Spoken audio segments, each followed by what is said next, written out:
Hello everyone and welcome back to something very different on the channel. This time we're going to take a quick look at a game I played. So we're going to, I'm going to guide you through the game basically, tell you what happened, and then we're going to analyze what could have been done differently and how it could have possibly ended in a different way. So this is gonna be a one-off. I'm not going to do this on a regular basis unless you guys are absolutely insane about it. But on that note, I kind of came up with something different, which would you guys be interested in seeing me review games that other people played? Obviously, I'd have to ask the content creators of some other battle reports, maybe Luke from Minimal Wargaming, from Skirmish Miniature Gaming, for example, or the Salty Sea, whatever. There's many guys out there who do great battle reports, and would you be interested in seeing me reviewing them and saying how they could have been played differently, or is that not something anyone would care about? Anyways, guys, let's get right into this. So, this was a battle report between the Corvus Cabal and the Idoneth Deepkin. I think the reason I picked this battle was that we can see a optimized Idoneth Deepkin list here, which is it's playing a good roster that I've in the past played myself against a Corvus Cabal, very box standard, unchanged list. So you're seeing an old Warcry unchanged out of the box list versus a self-built AOS Warband that is certainly considered to be up on the higher tiers. So what lists do we have here? We've got for the Idoneth, we have in the shield, we have our leader, which is an Ishlean Prince, together with 2 Trolls and 1 Reaver. In the dagger we have a Ishlean Guard with another Reaver and another Thrall. And then in the hammer we've got another Reaver and another Thrall for a total of 4 Thralls, 3 Reavers and the Ishlean Guard and the Ishlean Prince. So this combines a lot of melee punching power from the Thralls with a very high mobility of your leader and your high mobility plus ranged capabilities of the Reavers. For the Corvus Cabal, as I said, this is a box standard warband, so out of 1 box only. For the shield we're running our leader together with 1 of the Spire Stalkers and 2 Cabalists with spears. In the dagger we're running the big bird together with 1 normal Cabalist and 1 Cabalist with spear. And last but not least, in our hammer we have another Spire Stalker with a Cabalist with familiar. So, what game did we play? Well, this is the cards we drew. I know you won't be able to read most of them because they are in German. I'm sorry for that. But I'm going to tell you anyways. So you can see here the board setup. Obviously that's universal, no need for language there. Kind of the same with our setup deployment. We rolled off and it was the Corvus Cabal who won that roll off, and they chose the blue setup there. However, keep in mind we chose that before we knew what the victory condition was. For the victory condition, we choose 1 attacker and 1 defender. We had to roll off again, and the Corvus Cabal, so I won, and I chose to be defender. The defender places 4 treasure markers on the board, and they have to be within 2 inches of each other, so very close together. And if at any point during 4 battle rounds, at the end of any of the 4 battle rounds this scenario works, the attacker gets all 4 objectives, they win. So it's the defender's job to make sure that the attackers can't grab all the objectives and run away with them. Maybe just to let you know why this is important here. I chose to be the defender even though I feel like this is relatively easy to attack against for this condition, because you only need to be holding the victory markers at the end of any of your battle rounds. But if I had chosen attacking, the opponent player could have placed all the treasure markers right here in this corner, and basically for my entire warband to get over there in 4 turns would have been significantly more difficult than it would be for me to defend over here, even though the opponent's shield's obviously coming on turn 2, so have to be very careful about that. But I do get a lot of fighters to stop enemy movement over here. So that's why I chose to be defender instead of attacker. And now we got the Blood Moon as a twist. It's not going to have any effect in this battle, so we might as well ignore it. So this is us all set up, so we can see here that we got our daggers. That's my dagger over here, and there's the Idoneth dagger on the other side. Yeah, and all the 4 victory markers, treasure markers are down here. So 2 you can see, and the others are below. Right. Yeah, so that was our setup, and then we rolled for initiative. Green dice are for Idoneth, black dice are for Corvus Cabal. As you can see, Corvus got the better roll there in terms of ability dice, didn't get the initiative, but you don't really need initiative turn 1, so I wasn't angry with that at all. Well, that was a good result. Both of us decided to keep our initiative dice.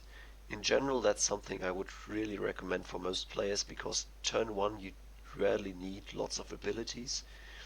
Well, if you do have any that you really need, obviously you should know about it and then use it, but otherwise keep them for the second battle round. That tends to be a more deciding and more important battle round. So we both kept our initiative dice. I was very happy to have a triple. I would have made a triple if I didn't have one initially, because I needed for the swooping ability of my big bird. Anyways, so obviously we started off with the Idoneth. Their very first move here was to grab the treasure with the eel. So the eel moved up 10 inches, then did another, I think 3 or something, grabbed the treasure and did 7 or 8 out of there. So yeah, that's the power of movement 10 in flight. He was able to run in and grab the first treasure. There you can see him having it. That's obviously very precarious already for me. That's one treasure gone, and it's gonna be hard for me to get that back.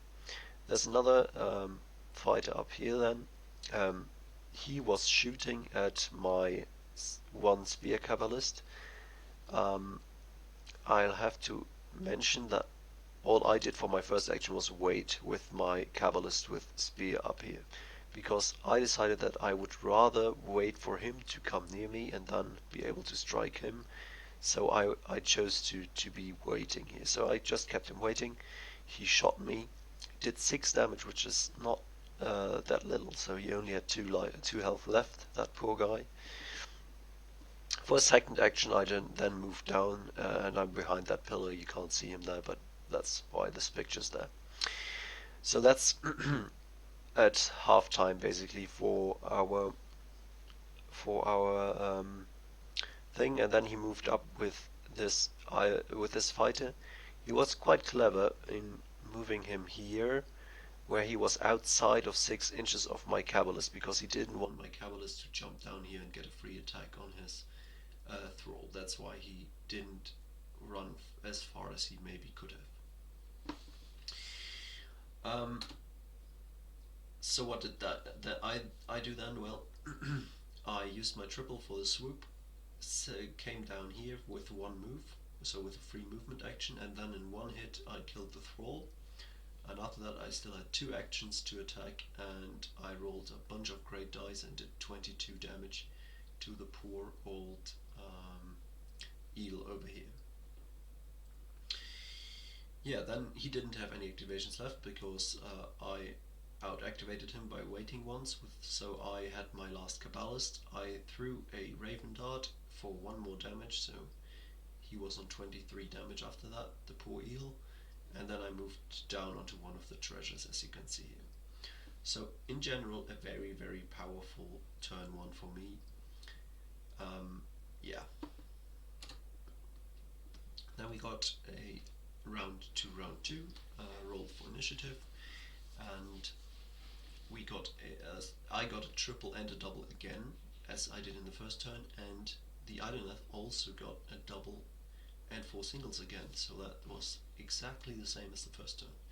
This time though, we both decided to make an extra triple and kept one of our wild dice around. To me, that was because I didn't feel like I really needed another double. The 2 triples would be quite helpful. And also he had to decide what to do with his wild dice first, so I knew he was keeping one for the next turn, so I wanted to keep one myself.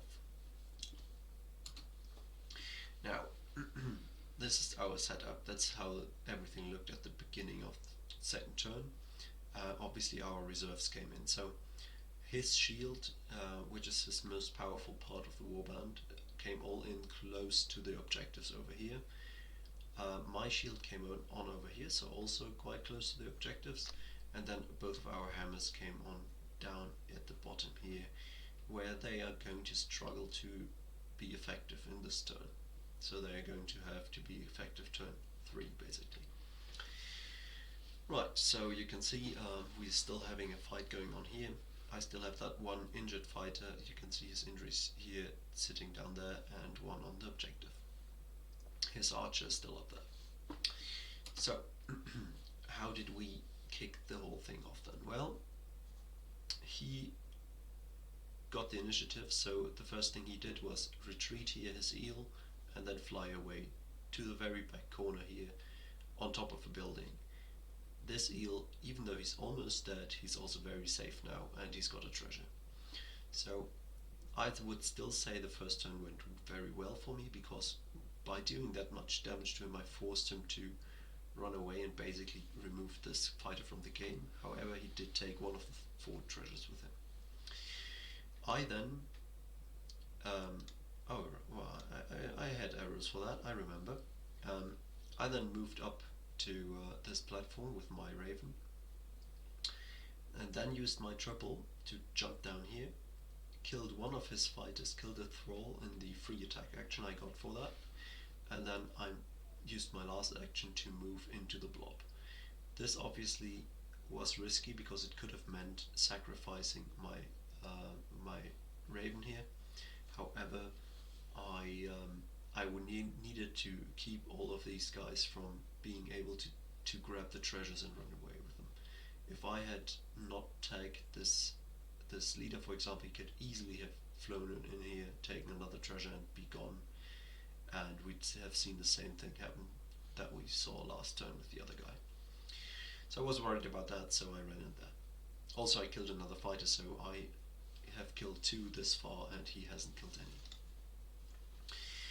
After that, he decides to disengage here with his leader and places him in front of this entire battle group.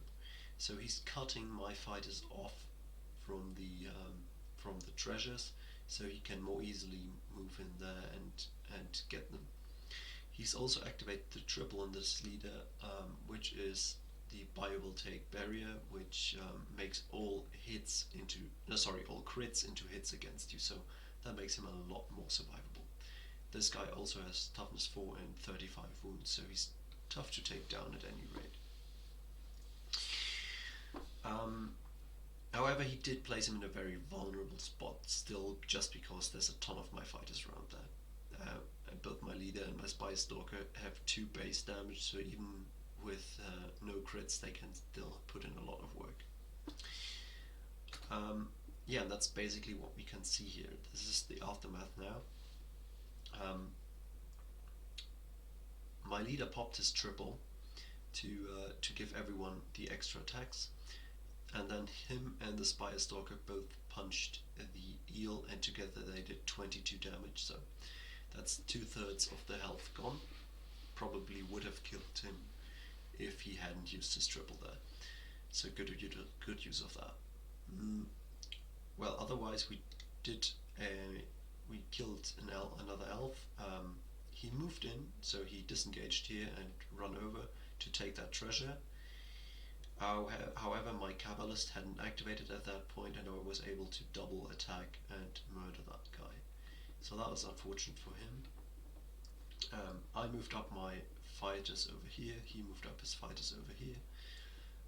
That's all good, and well, he killed that fighter I had back there with his archer. He took one shot, killed him, and then moved up over here. One thing I would like to mention here is something very nice.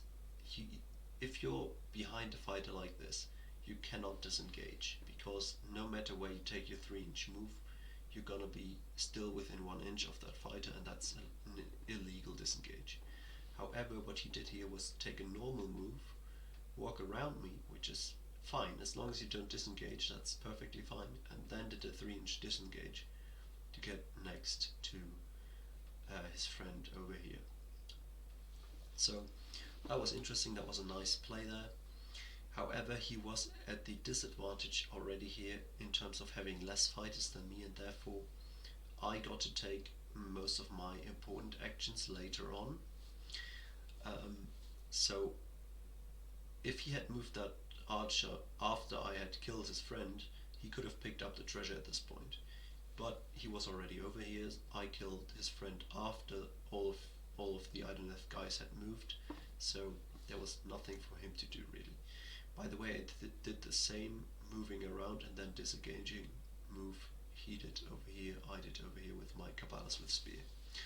Because the Cabalists with spear, they are great fighters, but only on the crit. They deal 4 damage on the crit, 1 damage on the normal attack, and therefore with this guy ignoring crits, I didn't feel like attacking him with my spear. That would have been quite pointless.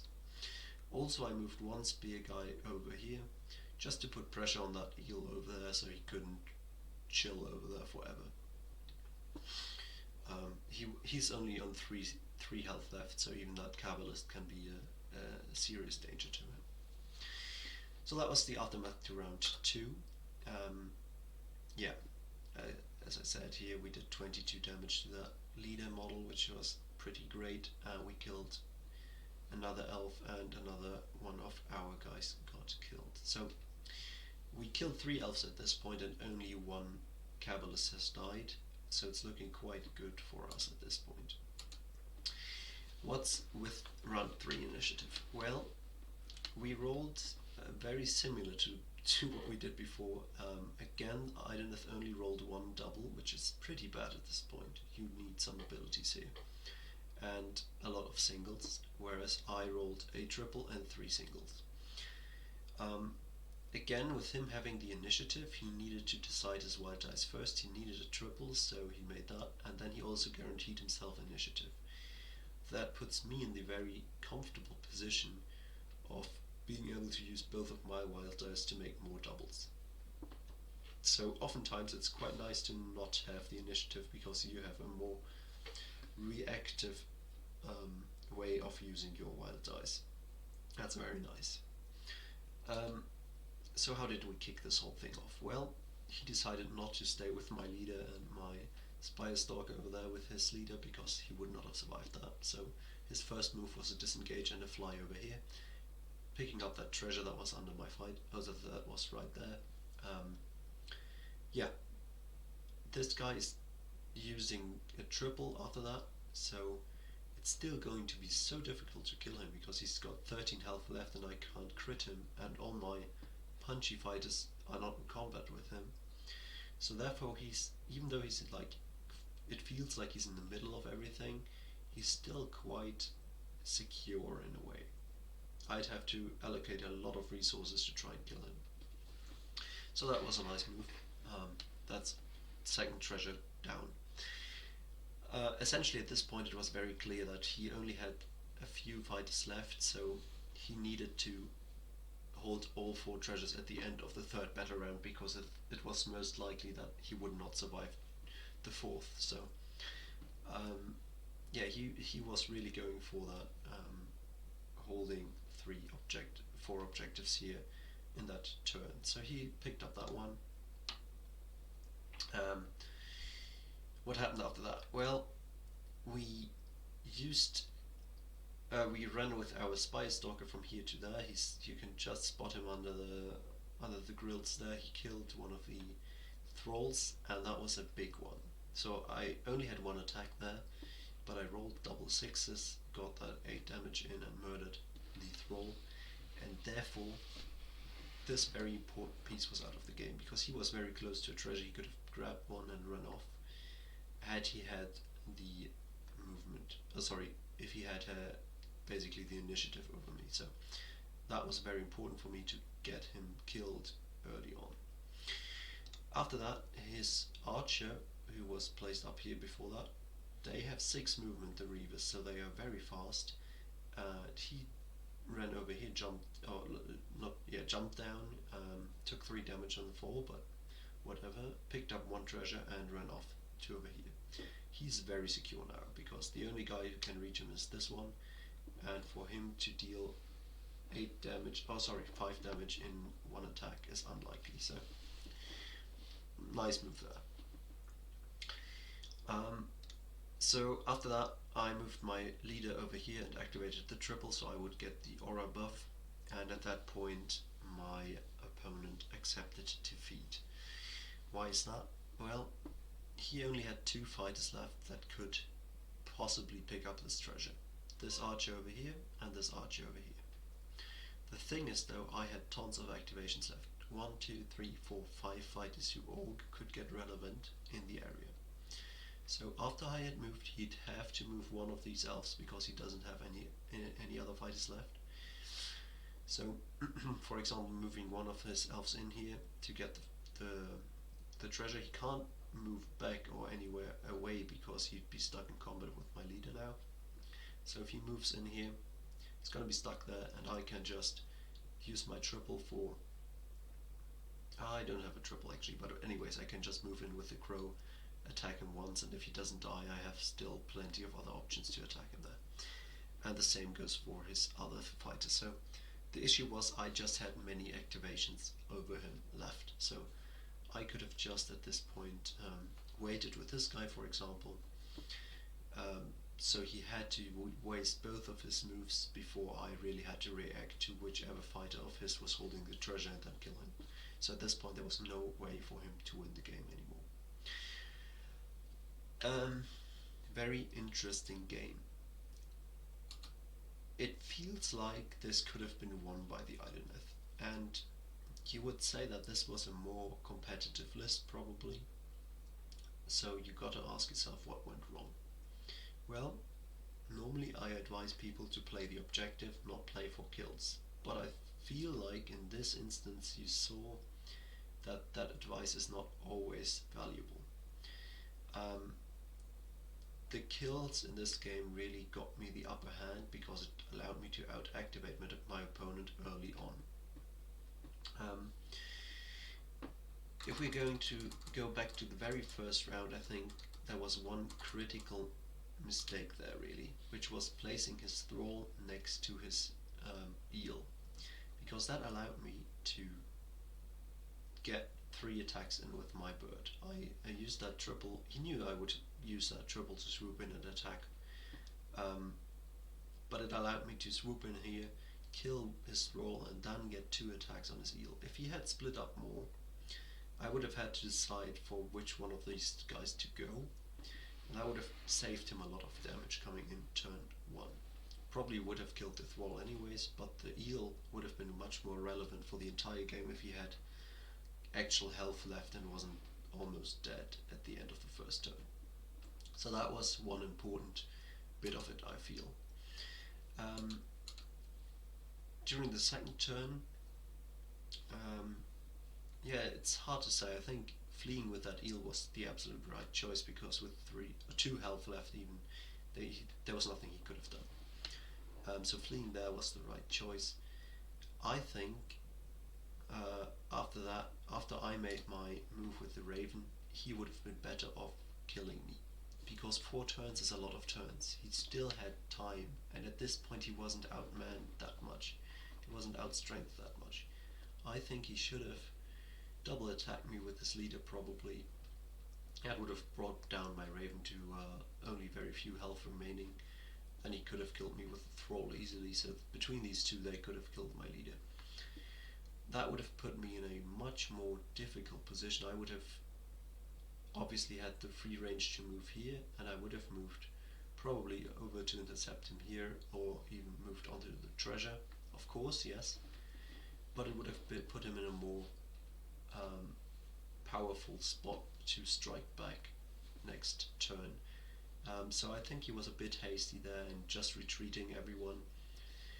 Retreating obviously does not give you any damage, so by the end of round 2 I was just up in models a lot, and I think that really showed in this game. Anyways guys, thank you very much for watching. That's all my analysis for this one, and see you in the next one.